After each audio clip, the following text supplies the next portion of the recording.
Class reunion. The campus heartthrob often joked by calling my girlfriend baby, and my girlfriend never rejected it. On the contrary, she gladly accepted it, looking as if she enjoyed every second. Even afterward, on WeChat, she chatted with him in the same way. My reminders were useless, so I directly announced a breakup. My girlfriend was dumbfounded, just because someone jokingly called me baby. You're breaking up with me over that?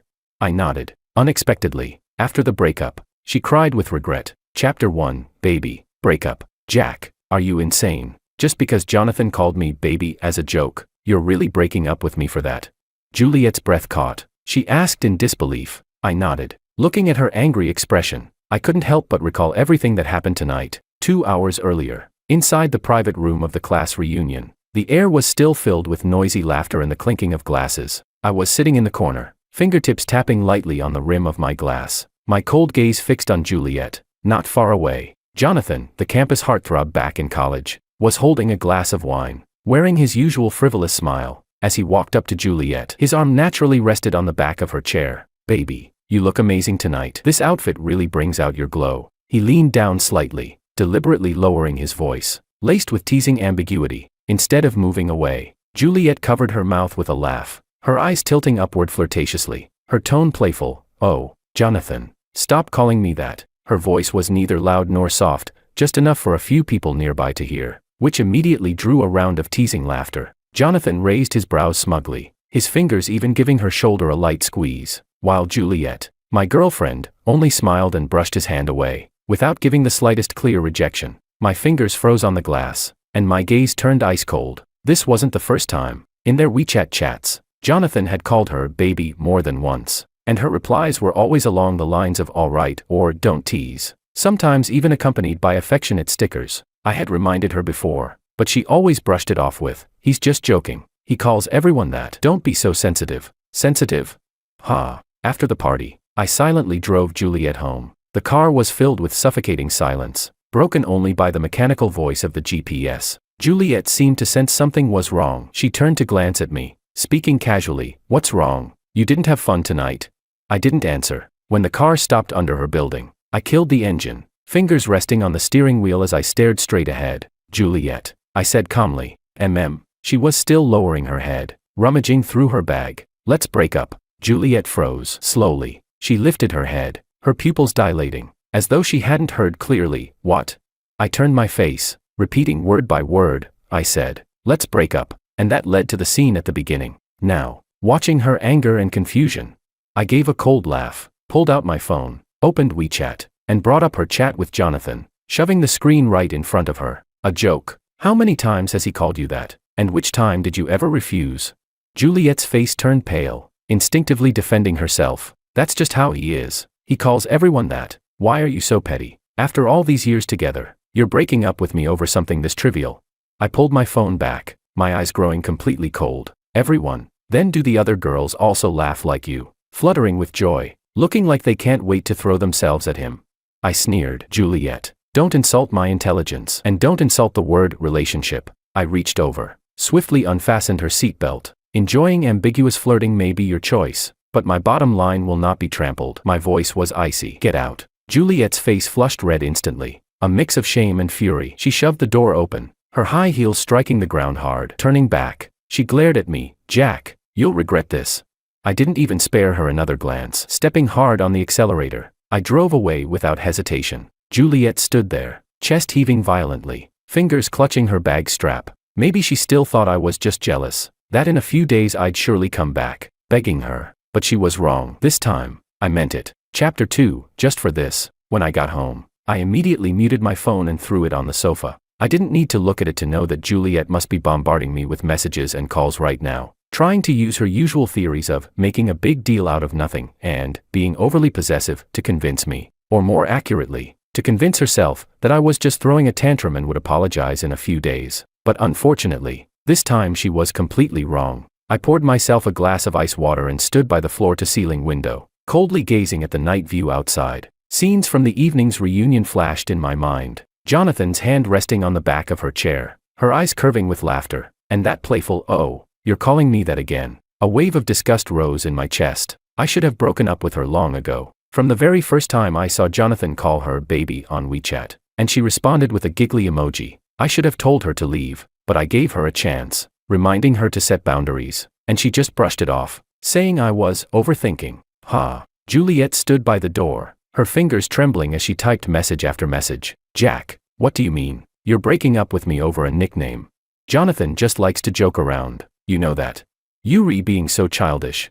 A string of red exclamation marks soon appeared in front of the messages. She had been blocked. Juliet's breath caught, and she immediately called me. But all she heard was a cold tone. The user you're trying to reach is temporarily unavailable. He actually blocked me. She almost threw her phone in anger, her chest heaving, her mind buzzing. She couldn't believe Jack would be so heartless. They'd been together for 3 years, and Jack had always been the one to tolerate her. She was willful, and he'd indulge her.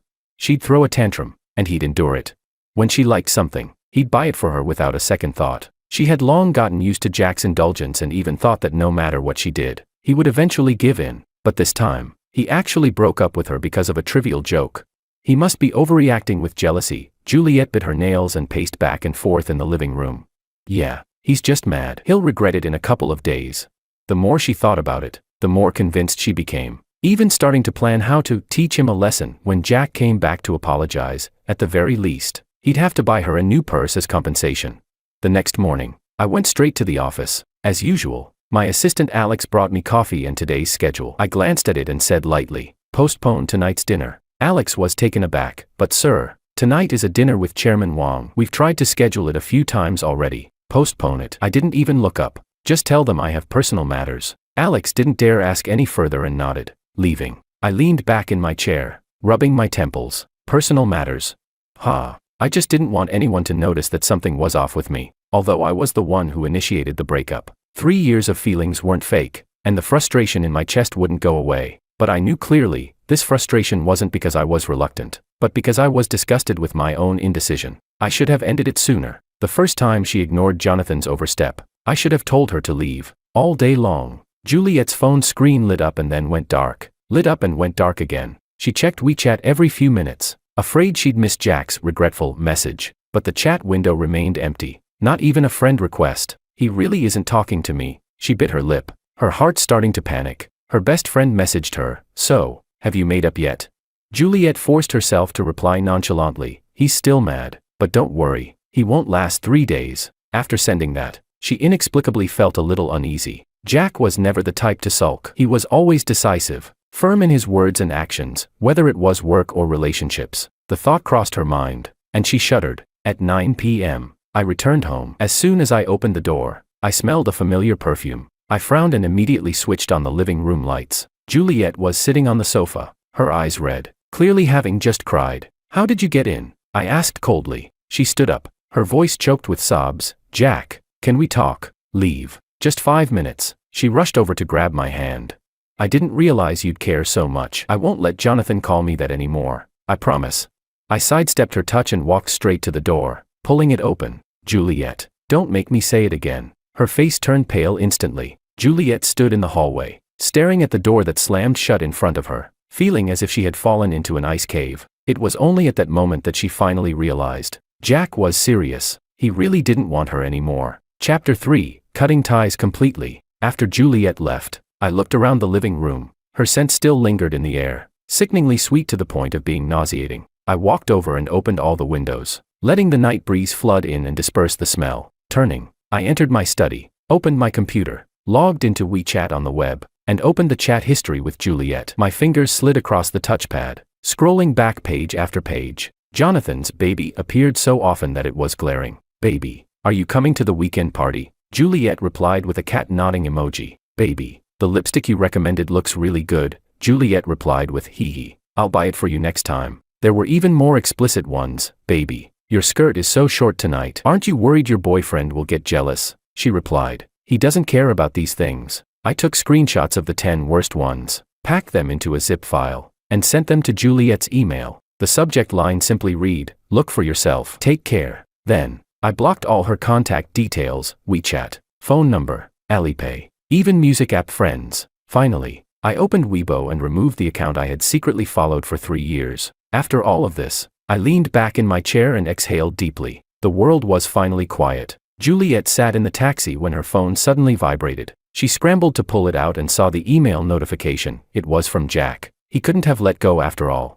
As she clicked open the attachment, her smile froze. There were over 10 screenshots of chats, all conversations between her and Jonathan. The playful banter she had once thought was no big deal, the flirtation she had assumed was just jokes between friends, were now laid bare in front of her. Each message felt like a slap in the face. The one that made her shiver the most was the last image. It was a message Jonathan had sent before last night's party. Baby, dress nicely tonight. I brought you a gift. Her reply had been, what gift? I'm looking forward to it. The taxi suddenly slammed on the brakes, and Juliet almost collided with the front seat. The driver cursed and swerved, but she felt like all her strength had drained from her body, and she collapsed into the seat. Her fingers trembled as she opened WeChat and messaged her best friend, I think Jack is serious. As soon as the message was sent, a notification popped up. The other person has turned on friend verification. You are not their friend. Juliet was stunned. She quickly opened her contacts and realized that even her best friend had removed her. Then she remembered, this best friend worked in Jack's company's finance department. That evening, after I finished my shower,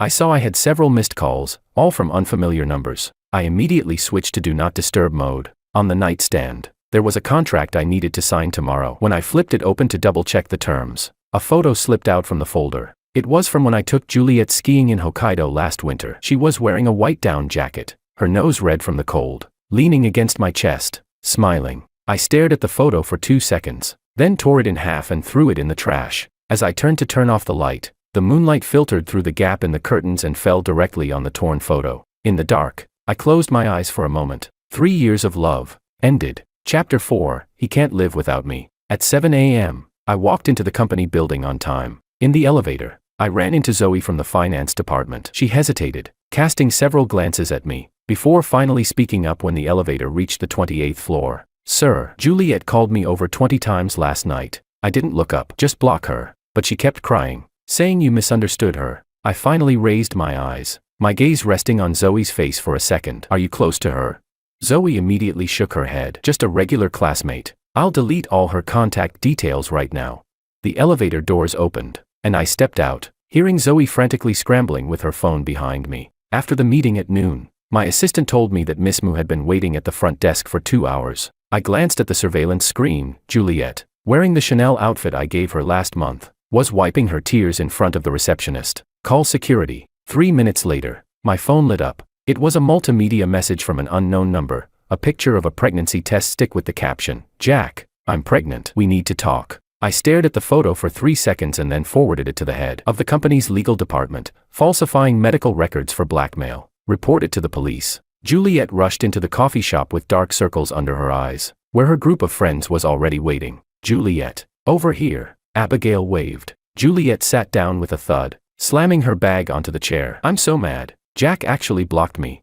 The 3 friends exchanged glances. Iris cautiously asked, is it really because Jonathan called you baby? Yeah. Juliet grabbed Abigail's iced Americano and gulped it down. He's making a big deal out of nothing. Jonathan just likes to joke around. He calls everyone that. So why should I break up with him because of that? Iris hesitated. But, if my boyfriend was called baby by someone else, I'd probably. That's not the same. Juliet interrupted her. Jack is always so busy with work. If it weren't for Jonathan constantly asking me out, I'd be suffocating. He doesn't even appreciate it and gets jealous. So childish. Abigail rolled her eyes. Honestly, it might be better this way. Jack is great, but he's too controlling. Look at Jonathan, handsome, fun, and his family owns a chain of hotels. Juliet's eyes lit up, but then her face dropped. But Jack bought me bags and jewelry. Oh, he'll regret it, Abigail said confidently. When he comes back begging for reconciliation, make sure he buys you the latest Hermes collection. Juliet finally smiled and pulled out her phone to open her shopping cart. Let me start picking. A while later, Juliet Mu was sitting in the mediation room at the police station, her face pale. The officer pushed a pregnancy test verification report in front of her. The supermarket surveillance shows you bought this earlier today, and the time of use was within 2 hours. Miss Mu, this is a criminal offense. I was just joking. Her voice trembled. Mr. Jack reserves the right to pursue legal action. The officer closed the folder. Sign here and you can leave. As Juliet walked out of the police station, her legs felt weak. She shakily pulled out her phone and saw a flood of messages popping up. Her university class group was blowing up. Someone posted a video, Jonathan at a bar, with his arms around 2 girls, calling one baby and the other darling. The comment section was filled with mockery. I sent this Juliet's good friend. I heard Jack broke up with her because of this. Ha ha ha. He really thinks he's the campus heartthrob. Juliet's vision blurred, and she almost collapsed on the street. Chapter 5, Entanglement. At 6 in the morning, my biological clock woke me right on time. It was pouring outside. While I stood by the floor-to-ceiling window stretching, I noticed a familiar figure downstairs. Juliet, holding a flimsy umbrella that looked like it might collapse any second, was staring up toward my floor. I pulled the curtains shut and turned to the kitchen to make breakfast. As the eggs sizzled in the pan, my phone buzzed. It was a message from property management. Mr. Jack, that lady has been standing at the building entrance all night. Should we call the police? I replied, no need. She won't last through today. Sure enough, when I went downstairs in a suit and tie, Juliet was already gone. At noon, while dining with a client at a Michelin restaurant, the manager came over quietly. Sir, there's a Miss Moo insisting on seeing you. I looked toward the entrance. Juliet, wearing a wrinkled blouse, was being held back by 2 waiters. The moment she saw me, she shouted, Jack, I was wrong. Please give me another chance. Everyone in the restaurant turned their eyes toward us. I excused myself to the client, pardon me, walking to the door. Juliet immediately grabbed my sleeve. I know I was wrong. I'll never talk to Jonathan again. Look, she fumbled with her phone. I've already blocked him. I slowly pulled my sleeve out of her grip. Miss Moo, you're disturbing my meal. Tears welled up in her eyes instantly. You can't be this heartless. I've been with you for 3 years. So what? I said flatly. The moment you enjoyed Jonathan calling you baby, we were finished. But there's really nothing between Jonathan and me, she argued. I never betrayed you. Emotional betrayal doesn't count as cheating. I looked at her coldly. Hearing the so-called campus heartthrob call you baby over and over, don't tell me you didn't feel anything. Juliet froze, wanting to defend herself, but in the end, she staggered away. That evening, when I returned home, I found a paper bag hanging from the doorknob. Inside was the Chanel jacket stained with rust, along with a crumpled note. Everything you gave me, I'm returning. I tossed the entire bag straight into the trash. Just as I was about to enter, the elevator chimed open. Movers carried several large boxes out. The long empty luxury apartment across the hall finally had a new owner. A woman in a white suit was directing them. Hang this painting in the study. Be careful. She turned and noticed me, nodding politely. Hello, I'm Helen, just moving in. I'm Jack. I extended my hand. Need a hand? Meanwhile, Juliet was drenched, crammed inside the subway, her high heels landing in a puddle of unknown filth. It was the first time in 3 years she had taken public transport. Before, Jack always drove her, or at the very least booked her a car. Now, staring at the ride-hailing app showing peak surcharge 8x, she gritted her teeth and chose the subway. Move. A burly man shoved past, and Juliet's Chanel jacket brushed against a rusty railing. She gasped, my jacket. Annoyed glances were thrown her way. Someone muttered, must be fake. No one wearing real Chanel would take the subway. Juliet tightened her grip on the strap above her. When she stumbled out of the subway, her phone rang. It was her landlord, Miss Moo. The rent will increase by 10% next quarter. Give me your answer by tomorrow. Standing under the blazing sun, she suddenly felt dizzy. Passing a shopping mall, she caught her reflection in the window, makeup smudged, hair greasy, sleeves stained with subway grime. On the glass, the reflection overlapped with the ad screen playing finance news. Rising tech star Jack selected as Young Entrepreneur of the Year. On screen, Jack stood in a sharp suit, calm and confident under the flashing lights. Juliet suddenly realized, the Jack who always had breakfast ready for her, who solved all her problems, who tolerated all her whims, would never return. That night, curled up on the bed in her rented apartment, Juliet scrolled endlessly through her photo album. Every picture was with Jack, in the Maldives scuba diving, kissing under the Eiffel Tower in Paris, skiing in Hokkaido. In every photo, Jack's gaze toward her was so tender it could melt ice. She suddenly realized, her phone didn't have a single photo with Jonathan. Fireworks crackled outside. Juliet looked toward the night sky as tears finally spilled over. She finally understood. Those unspoken flirtations, those coy little games, those clever tricks she thought were harmless. This was the price. Chapter 6, A New Dawn. On a weekend morning, I was woken up by the sound of the doorbell. Through the peephole, I saw Helen standing outside, holding 2 cups of coffee. She wasn't in a suit today, just a simple white t-shirt and jeans, her hair casually tied back into a ponytail. Sorry to bother you. She handed me a cup. My coffee machine broke down. I just moved in 3 days ago. Could I borrow yours? I nodded and stepped aside to let her in. As she walked past me, there was a faint citrus scent around her. Not the cloying sweetness of perfume, more like the clean fragrance of shampoo. In the kitchen, Helen skillfully worked the coffee machine, then suddenly spoke, your ex-girlfriend stood downstairs until midnight last night. I raised an eyebrow. You know her. I saw her waiting for you, so I guessed. She handed me an espresso. When she left, she threw a bag into the trash. I took a sip of the coffee. It was unexpectedly good. Curious what it was. Helen blinked playfully. So I checked. It was a bunch of luxury packaging boxes, with receipts inside, all purchased within the past 2 weeks, after your breakup. I let out a cold laugh. Juliet was still the same, thinking maxing out her credit card would soften me. On Monday morning, during the weekly meeting as the marketing team reported quarterly figures, my phone buzzed. From Juliet, I'm downstairs at your office. The guards won't let me in. I deleted the message immediately and gestured for the report to continue. 5 minutes later, the front desk called. Sir, Miss Mu said, if you don't come down, she'll stay at the door indefinitely. I sneered. Ignore her. Let's see how long she lasts. The conference room fell into dead silence. Everyone kept their heads down, pretending not to hear. After the meeting, the head of legal lingered. Sir, if she keeps showing up every day, should we call the police? No need. I gathered the documents. She won't last the month. That night, after working late until 10, Juliet suddenly rushed out and clung tightly to me. I'm sorry, darling. I was wrong. I shoved her away at once. You're not sorry because you realized your mistake. You're sorry because you can't live the way you used to anymore. With that, I walked away without looking back. When I got home, I found Helen picking up a delivery. Midnight snack again. I glanced at the fried chicken bag in her hand. She shook a beer can with a grin. The acquisition deal went through. Celebration. By the way, she suddenly leaned closer and sniffed. You smell like a woman's perfume. I instinctively stepped back. My ex came to cause trouble. I lifted my sleeve to sniff and immediately remembered Juliet throwing herself at me earlier. Could just that brief hug have left a scent? What is this woman, a bloodhound?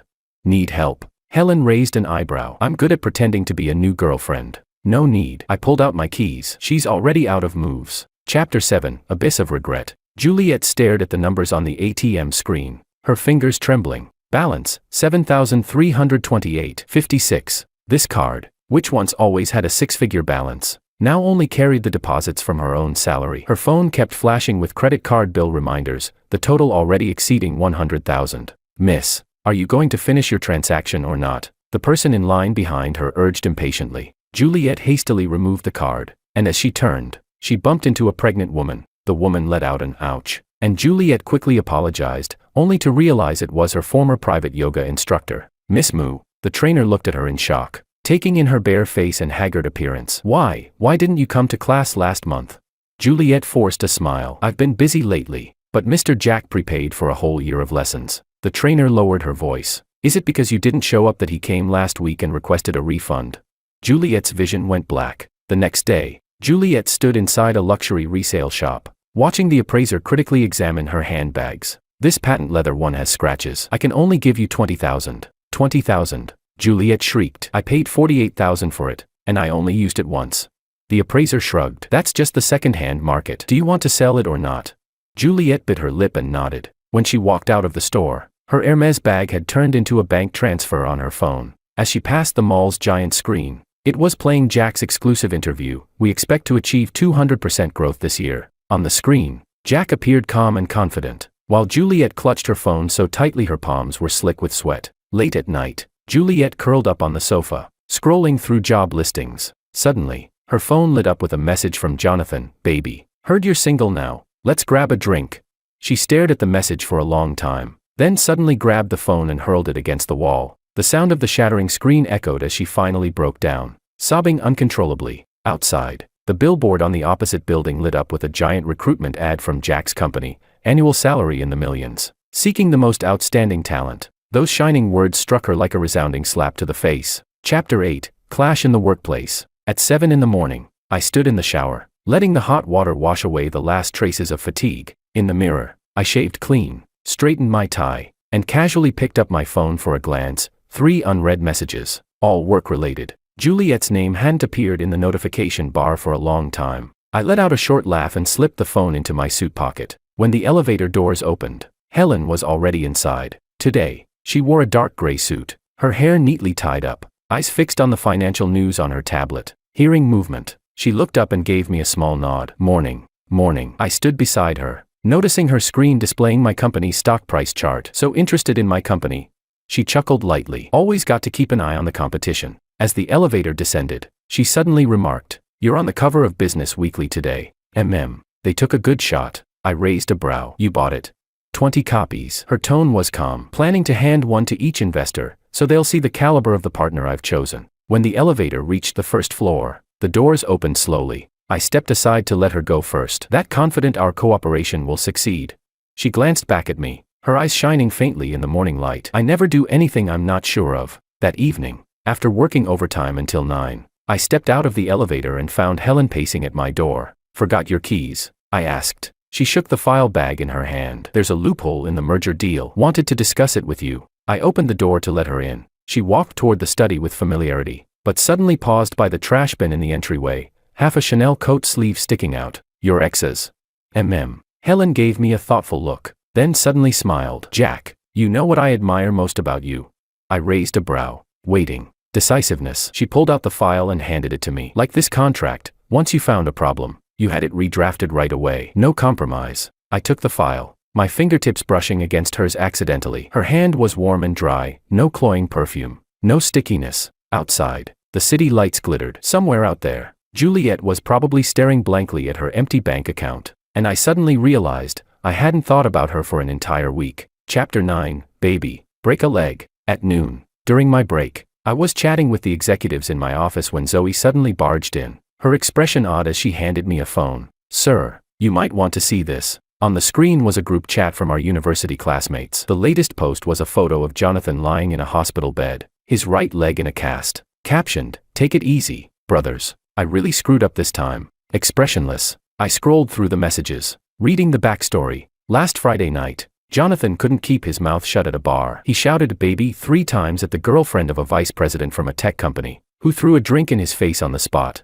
That VP, a retired Special Forces soldier, cornered Jonathan in the parking lot afterward. Word was Jonathan's tibia was broken, 3 months minimum in bed. The office fell into dead silence. I handed the phone back to Zoe. He brought it on himself. An old staff member from legal leaned over. Sir, should we take this chance to sue Jonathan for harassment, considering those chat records with Miss Moo? No need. I straightened my files. No point stabbing a corpse. That evening, on my way home, I ran into Helen in the elevator. She was holding the latest issue of Financial Figures. Guess who I saw today? She opened the magazine, pointing to an interview. George from Pluto Tech, the guy who broke Jonathan's leg. I glanced at the photo. You know him? Classmate. She chuckled. He said he'd cover Jonathan's medical expenses. The condition, that the brat avoids women altogether in the future. When the elevator reached the first floor, we walked side by side toward the parking lot. The night breeze carried the faint scent of cedar from her. I suddenly asked, what would you do if someone called you baby? Helen paused, turned to look at me. First drink in his face, second one down his pants. Her eyes narrowed. Why? You want to try it, boss? I laughed under my breath and held the car door open for her. Let me give you a ride. Meanwhile, Juliet sat staring at a job posting on her computer. MT Tech is hiring a marketing director. Annual salary, $800K, 2M. It was Jack's company. On impulse, she clicked apply. The system autofilled her resume. Her last job, 3 years ago, CEO's girlfriend. Panicking, she quickly closed the page, only to hear her coworker exclaim behind her, "Oh my God, look at Jonathan's new post."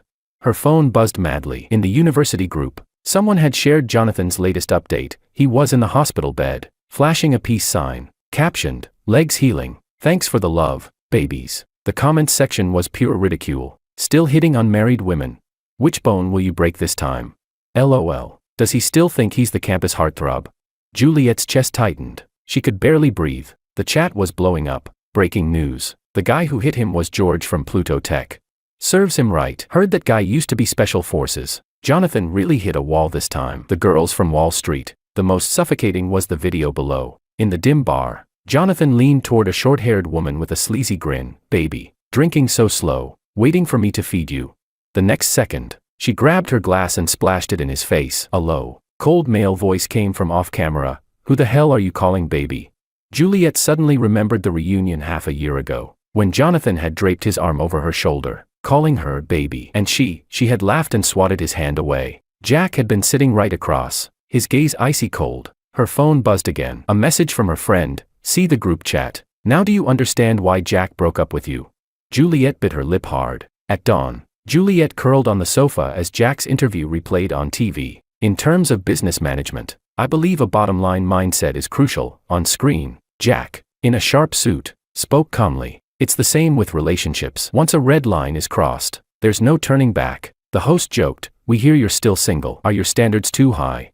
He smiled faintly. "I simply know what I want." Juliet abruptly switched off the TV. In the darkness, she finally cried, not out of indignation, not out of anger, but from complete and utter regret. At last, she understood, the moment Jack stood up and walked away from that reunion in silence. He had already given her his final mercy, and Jonathan's leg in a cast. That was the price that should have been paid long ago. Chapter 10, Belated Realization. I was jolted awake by the vibration of my phone. On the screen, more than a dozen text messages from the same unfamiliar number. I didn't open them, but the notification bar already showed part of the content. Jack. I saw the video of Jonathan getting beaten up. I finally realized how disgusting I was back then. I was wrong. Really wrong. I put my phone on silent, turned over, and went back to sleep. At 6, when I got up for my morning run, that number called 3 more times. I pressed the answer button, and Juliet's hoarse voice came through. "Jack, can we?" "No." I hung up and immediately blocked the number. In the community garden, Helen was stretching. Today she was wearing a black sports tank top, and the sweat on the back of her neck shimmered in the morning light. "Morning." She didn't turn her head. "Your phone's been buzzing non-stop." I stepped onto the treadmill beside her. "Ex-girlfriend." Helen chuckled. "Looks like Jonathan's broken leg hit her pretty hard." I adjusted the treadmill's incline. "Do you think belated realizations mean anything?" She pressed the speed-up button, her ponytail flying behind her. "Of course, they make the ones who made mistakes live in even more pain." Juliet stared at her disconnected phone, tears falling hard onto the screen. She pulled up the last photo in her album with Jack. On her birthday last year, he was holding a cake. Eyes so gentle they made her heart tremble. What wish had she made back then? Something like, "May we always be this happy." How ironic. Her finger slid through her contacts, and almost against her will, she dialed Jonathan's number. It rang for a long time before being picked up. An impatient voice came through. "Who is it?" "It's me, Juliet." Jonathan's tone suddenly turned mocking. "What? Jack doesn't want you anymore?" Her grip tightened on the phone. "Why did you always call me baby back then?" There was silence on the other end. Then suddenly an outburst of laughter. "You're not telling me you're only asking this now because it was fun. I wanted to see if Jack's girlfriend was easy to flirt with. Turns out just calling you baby twice made you blush, and I figured maybe sending you a red envelope would be enough to get you out." Juliet slammed the call shut. At 10 in the morning, the receptionist informed me that a Ms. was downstairs, saying she had something important to return to me. Let her wait. It wasn't until after lunch break that I went down by elevator. Sure enough, Juliet was still in the lobby, holding a cardboard box in her arms. 3 months without seeing her. She was so thin she looked almost like a different person, dark circles heavy under her eyes. When she saw me, she stumbled forward. These are all the things you gave me." I glanced at the box. Watches, jewelry, handbags. "No need to return them." I pressed the elevator button. "Throw them away." She suddenly grabbed my sleeve. "Jack, if I had rejected Jonathan right away back then, there's no if." I pulled my arm free. "Just like Jonathan's leg, once it's broken, it's broken." The elevator doors closed slowly. The last thing I saw was her collapsing to the ground. Juliet stood in front of the trash station clutching that box of luxury goods, suddenly remembering the first time she had received a gift from Jack. Back then, fresh out of college, she had cried and laughed at the same time when she received her very first Hermes. Jack had rubbed her hair and said, "There will be more in the future." And now, with her own hands, she threw all those more into the trash bin. Her phone buzzed. It was the landlord's final warning. "If you don't pay the rent tomorrow, move out." She squatted by the roadside, checking every single bank card balance. Together they still weren't enough to cover 1 month's rent. In the distance, the LED screen on a skyscraper was playing an ad for Jack's company, the voiceover powerful, MT technology, redefining the future. Juliet finally broke down in sobs. She finally understood. What she had lost was not just the infinitely tolerant boyfriend, but also the only person in her life who had truly loved her. And all of this, just because of a few frivolous words, baby. Chapter 11, The Road to Rebirth. Juliet crouched in the back alley of an office building, her fingers trembling as she scrolled through job listings. Juliet. She looked up and saw the shocked face of her college classmate, Abigail. The other woman was dressed in a professional suit, an MT Technology employee badge pinned to her chest. You work at Jack's company." Juliet hurriedly stood up, patting down the wrinkles on her crumpled dress. Abigail nodded awkwardly. "Marketing assistant." She lowered her voice. "You shouldn't be waiting here. The CEO gave strict orders last week. If anyone sees you, they're to call security immediately." Juliet's nails dug into her palms. How is he doing lately?" Yesterday he just closed a deal with ByteDance. At the celebration banquet, Abigail suddenly stopped talking. What about the banquet? Abigail sighed. One of the new interns accidentally spilled wine on the CEO. He just laughed and said it was fine. If it had been back then, you would have thrown a fit on the spot. Juliet suddenly remembered last year's annual party. Just because a female colleague toasted Jack with a glass of wine, she had smashed her own glass in front of everyone. At lunch with clients, the restaurant manager suddenly came over and whispered, "President, there's a Ms. waiting at the back door of the kitchen." I put down my napkin. "Call the police." 5 minutes later, the faint sound of sirens could be heard. One of the clients curiously asked what had happened. I smiled and raised my glass. Nothing important, just a minor nuisance. In the afternoon, back at the company, the receptionist handed me an envelope. That Ms. left this behind. Inside was a crumpled note. "I found a job at a milk tea shop in the west of the city. I will start over. I'm sorry." I casually tossed the note into the trash. Juliet stood behind the counter at the milk tea shop, mechanically repeating the motions of adding toppings, sealing cups, and sticking labels. "Order number 3, 1 large pearl milk tea." The manager urged impatiently. "What are you spacing out for?" She turned around in a panic, accidentally knocking over a bottle of syrup. Sticky liquid spread across the floor, just like her messy life. As she crouched down to wipe it, her phone slipped from her pocket. The screen lit up with a university group chat notification. Jack's company is about to go public. Valuation over $10 billion. Someone at her, "Juliet, if you hadn't screwed up back then, you'd be the $10 billion CEO's wife now." Syrup clung to her hands. No matter how she wiped, it wouldn't come off. That evening, when I got home, Helen was leaning against my door with 2 bottles of red wine at her feet. "Let's celebrate." She shook the bottles lightly. "I just poached an engineer from Google today." I opened the door and let her in. "Your intel is impressive." Of course. She casually found the corkscrew, like she'd done it 100 times before. "For example, I know your ex-girlfriend started working at a milk tea shop today." My hand paused while pouring the wine. "So concerned about her?" "I'm concerned about you." Helen looked straight into my eyes. "Jack, are you sure you've completely let go?" Outside, rain suddenly began to pour. I raised my glass to clink hers. "It's like this wine, once it's expired, the only thing left to do is pour it out." Helen smiled, her eyes bright. "Then, to rebirth." To rebirth. Late at night, Juliet dragged her exhausted body back to the shared apartment. Her roommate was watching the finance news, the host's excited voice blaring. "MT Technologies CEO Jack dined with venture capital queen Helen tonight," sparking rumors of a romantic relationship. She froze at the doorway, her eyes stinging as the screen showed Jack opening the car door for Helen. Once upon a time, that same gentleman had buckled her seatbelt with care. Now, he wouldn't even spare her a single glance. Outside, the rain poured down in torrents, but her tears had long since run dry. Chapter 12, Powerful Alliance. In the reception room, Juliet nervously adjusted her skirt. The business outfit had cost her 2,000 yuan, and she had even styled her hair the same way as when she first met Jack. She had made up her mind. Today she would start over as a job applicant. After all, she was a proper college graduate, and it was only because she accompanied Jack to endless social banquets that she had abandoned her career. The door opened, and she stood up abruptly. "Jack." Her smile froze on her face. Behind Jack walked a stranger, a woman who naturally hooked her arm through his. A diamond ring sparkled on her ring finger. "So this is Ms. Mu."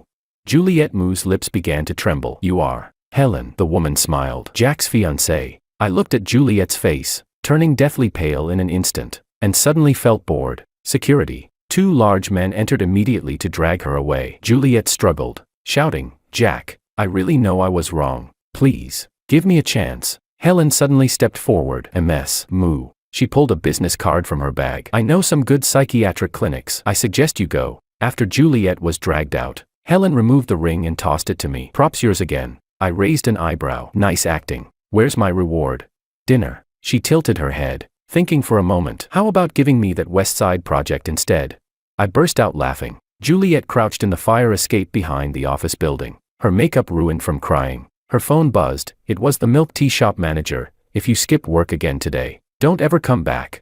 She numbly wiped away her tears, then noticed a crumpled newspaper beside the trash can. On the finance page, a photo of Jack and Helen took up half the layout. The headline blinding: "Powerful Alliance. MT Technology and Venture Capital Queen form strategic partnership." What crushed her most was the small print. Reportedly, the 2 are university alumni, having known each other for many years. "Many years," Juliet muttered. So while she was still basking in the vanity of being called baby by the campus heartthrob, Jack had already known a woman like this. At 10 in the evening, while I was still working overtime, Helen came in carrying late-night snacks. Your ex-girlfriend's working at the milk tea shop now. I didn't even lift my head. I heard she spilled milk tea 3 times and got scolded badly. I closed the file. What are you really trying to say? Helen pushed the plate of pan-fried buns toward me. I was just thinking, if the you of today met the her of back then, would you still have been together? Outside, neon lights flickered. I thought for a moment. No, why not? The threshold's higher now. I bit into a bun. After tasting Michelin, how could I ever go back to street food? Helen suddenly leaned closer, her finger brushing the corner of my lips. Got some sauce there. Her fingertips carried a faint scent of ink. At 2 in the morning, Juliet was counting supplies in the milk tea shop storeroom. Her phone lit up. It was a text from Jonathan. Baby, heard you got dumped. Want to grab a drink? She stared at the message for a long time, then suddenly grabbed a bag of milk tea powder and hurled it hard against the wall. White powder exploded everywhere, scattering through the air. The manager rushed in at the noise. Are you insane? That's coming out of your pay. Juliet slowly crouched down, staring at the mess all over the floor. She finally understood. Some mistakes in life can only be made once. Chapter 13, Boundless Horizons. 2 years later, a private yacht cut through the azure sea. Helen lay on the deck wearing sunglasses, swirling a glass of champagne in her hand. The board unanimously approved the merger. She tossed me the tablet. Now you're the undisputed leader of the industry. I glanced at the report and set it aside. That's the reason you dragged me out to sea.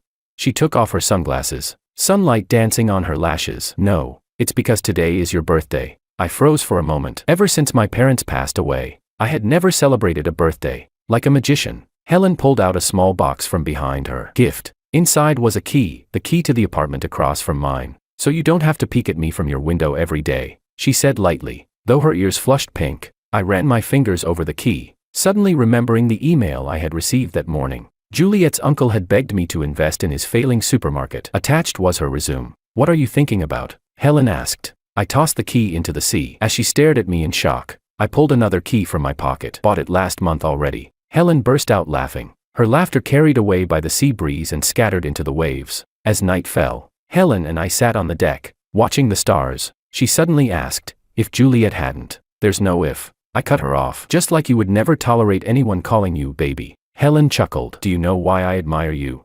Because I'm handsome. Because you have boundaries. She lifted her glass, draining the champagne. And boundaries are the sexiest thing. I leaned in to kiss her, the faint bitterness of champagne sweet between our lips. In the supermarket storage room, Juliet crouched on the floor, counting expired cans. Sweat soaked her cheap uniform as the manager's sharp voice rang in her ears. Hurry up. Don't you know how to organize the shelves? How could there be so many expired products? Are you that stupid? Can't even do this right? Her phone buzzed. A blind date had messaged. My mom says the dowry will be at most $88,000. Take it or leave it. She numbly switched off the screen and suddenly noticed a rain-soaked newspaper in the corner. Jack and Helen's photo on the yacht covered an entire page. The headline read, Tech Rising Star and Venture Capital Queen, a Powerful Love Alliance. In the photo, Jack's smile was one she had never seen before, completely relaxed. What are you spacing out for? The manager kicked over a box. Move these outside. Juliet staggered to lift the box the moment she pushed open the back door. Blinding sunlight poured in. Across the street, a massive LED screen was broadcasting Jack's company's annual gala. After closing time, Juliet walked home alone. Passing the cinema, she saw a huge poster advertising Jack's company's holographic technology. In front of it, a young couple was quarreling. Why did you let your ex like your posts on social media? It's just a like. Why are you overreacting? The girl's voice trembled with fury. Boundaries in a relationship are like teeth. Bite once, and you'll know whether it's worth keeping. Juliet stood frozen. The night wind carried a song drifting out from the theater. We're all in the sea. I feel like we're sand. Baby Juliet. A disgusting, all too familiar voice suddenly rang out. Jonathan stood at the corner of the street, leaning on a crutch. Once the handsome campus star, he now looked hunched and broken, like a stray dog. He was grinning at Juliet. Get lost. Juliet walked away without looking back. Jonathan was left standing there awkwardly, frozen in place. Morning sunlight streamed in through the porthole. Helen was still asleep. My phone lit up. It was a message from my assistant, President. Juliet resigned from the milk tea shop last night. She's reportedly gone to a small southern town. I deleted the message and quietly opened the drawer. Inside lay the engagement ring Juliet had once returned to me. Helen stirred drowsily, turning over. What time is it? Still early. I tossed the ring into the sea, kissed her forehead, and whispered, go back to sleep. Outside, the sea and sky blended into one, cloudless and infinite. 3 months later, a small southern town. Juliet stood behind the counter of a convenience store, rain drizzling outside the window. On the TV, financial news played. MT Technology announces alliance with Sioux Capital. Market value surpasses 1 trillion. She calmly wiped the counter and turned to restock the shelves. When the first ray of sunlight pierced through the clouds, the store bell rang crisply. "Welcome," she said without turning her head. From then on, no one ever heard from her again.